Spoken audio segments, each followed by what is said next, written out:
pertanyaan pertama tadi tentang nepotisme. Jadi hadirin yang berbahagia, pembentuk undang-undang menyadari betul, bahkan Mahkamah di putusan 2008 itu menyadari betul, pihak-pihak yang potensial pilkada, undang-undang pemilu, ada unsur terstruktur. Siapa itu struktur? Aparat pemerintah dan penyelenggara pemilu. Artinya, kalau kita urai, siapa itu aparat pemerintah? Mulai dari presiden, ya, sampai jajaran di bawahnya, sampai kepala desa. Itu adalah pihak-pihak yang potensial melakukan pelanggaran secara terstruktur. Secara sadar, politik hukum kita memang mengarahkan ke situ. Kenapa? Faktanya dalam setiap penyelenggaraan pemilu, yang melakukan pelanggaran terstruktur itu memang dua pihak itu. Kalau nggak penyelenggara pemilu, ya aparat pemerintah. Makanya kemudian kenapa dalil di 2014, ya, di mana pada saat Pak Jokowi maju pertama kali dalam pilpres berhadapan dengan Pak Prabowo, itu dalil pelanggaran TSM-nya tidak mengarah kepada aparat pemerintah, tidak mengarah kepada Pak SBY yang pada waktu itu sebagai petahana yang kemudian tidak ikut lagi, tapi lebih banyak mengarah kepada penyelenggara pemilu yang didalilkan oleh Pak Prabowo pada waktu itu penyelenggara pemilu melakukan pelanggaran TSM. Tapi 2019 pelanggaran TSM diarahkan ke aparat pemerintah, yaitu mulai dari presiden. Kebetulan Pak Jokowi menjadi peserta juga.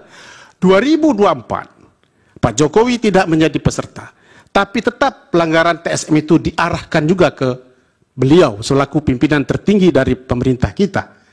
Dan ini sudah menjadi patsunnya dan sudah menjadi praktik juga dan sudah menjadi fakta di dalam perkara-perkara yang pernah diputus oleh mahkamah, baik di level pilkada maupun di level pilpres.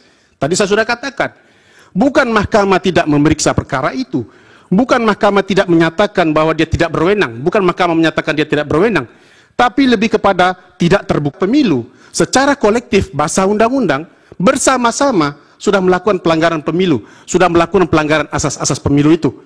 Disitulah esensinya kenapa kemudian secara sadar kita mengatakan untuk terjadinya pelanggaran TSM, untuk bisa diperiksanya pelanggaran TSM, Mahkamah Konstitusi bukanlah lembaga pembanding dari putusan Bawaslu, bukanlah upaya banding, bukanlah upaya kasasi semacam itu, tapi memeriksa secara keseluruhan terhadap fakta-fakta persidangan. Tapi lebih kepada bagaimana kemudian fakta itu bisa diperiksa dan dibuktikan dalam persidangan yang mulia ini. Terkait dengan yang disampaikan oleh pertanyaan berikutnya, erga omnes. Kita yang studi hukum, erga omnes.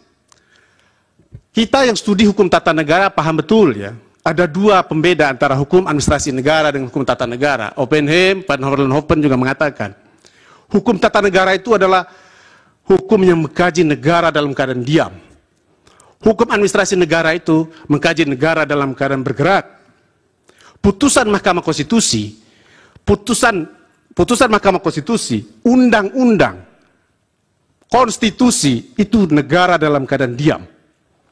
Dia akan dilaksanakan oleh hukum administrasi negara. Dia tidak akan bisa berjalan kalau tidak ada aturan pelaksananya. Disitulah esensi dari peraturan PKPU itu dibentuk lebih lanjut. Pertanyaan dari Bawaslu, apakah selalu harus ada tindak lanjut putusan PKPU?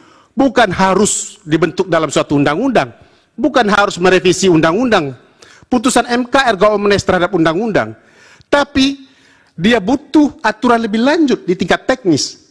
Saya simulasikan, kalau saya sebagai kepala daerah, pernah menjadi kepala daerah, belum berusia 40 tahun, lalu saya akan didaftarkan sebagai calon presiden dan wakil presiden, apa syarat administratif yang harus saya penuhi? Kalau kepala daerah yang sedang menjabat, undang-undang sudah mengatur. Surat izin, pemberitahuan izin kepada presiden, itu cukup dilampirkan.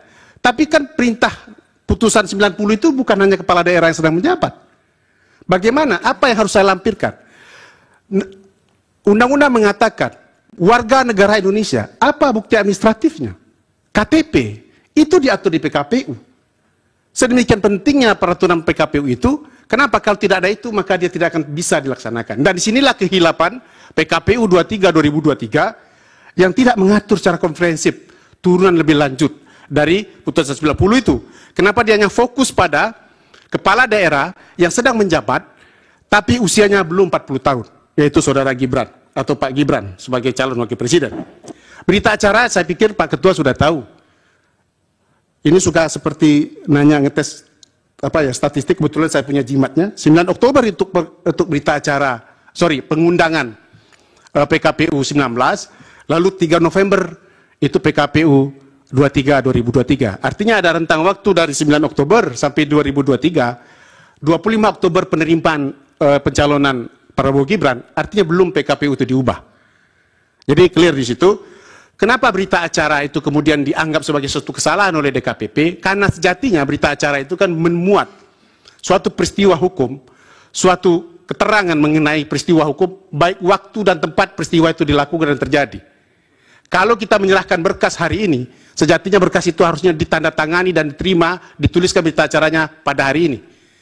Kenapa? Karena itu bisa saja disimpangi nanti. Bisa saja kalau ada niat buruk, ya, salah satu pihak berdalih, saya sudah menyerahkan berkas saya pada tanggal 19 Oktober. Saya sudah lengkap menyerahkan. Tiba-tiba pihak KPU mengatakan belum lengkap. Apa pegangan para pihak? Disinilah kekilapan KPU yang kemudian memborongkan, ya, penulisan berita acara itu tanggal 28 Oktober. Padahal pendaftaran berbeda. Ada yang tanggal 19, lalu ada tanggal 25. Kalaupun tes kesehatan dijadikan alasan, kenapa tidak dimuat dalam berita acara itu? Bahwa untuk berkas tes kesehatan disampaikan setelah proses pemeriksaan kesehatan itu. Ya, waktunya sudah habis, Pak. Terima kasih Yang Mulia. Itu saja. Assalamualaikum warahmatullahi wabarakatuh. Waalaikumsalam.